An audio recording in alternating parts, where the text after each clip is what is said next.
Hello everyone, in this video I will show you how can you download FileZilla Client. So for downloading it, you have to open any web browser.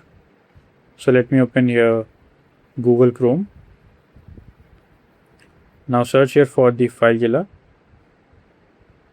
Now go to this first link. So here are two options, FileZilla Client and FileZilla Server. So let me open here download FileZilla Client.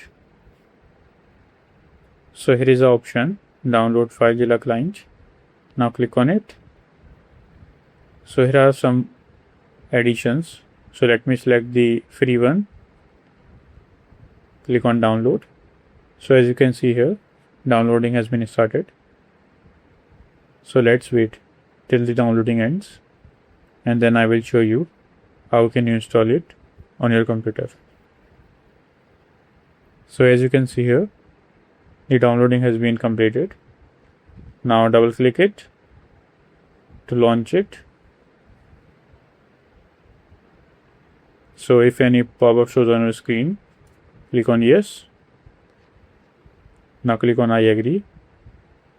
So let's wait till the loading data.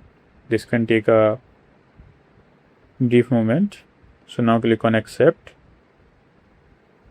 Click on next.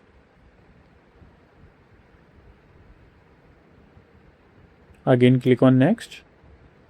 So here you have to choose the location where you want to install FileZilla Client. Now click on next. Now click on install. So here you can see the FileZilla Client is installing on my computer. So as you can see here, the installation has been completed. Now click on finish. Now press on window key. Okay, so it is already launched on my computer. So this is how you can download FileZilla Client. I hope this video is helpful for you. If you found this video helpful, please do like, share and subscribe. And thanks for watching.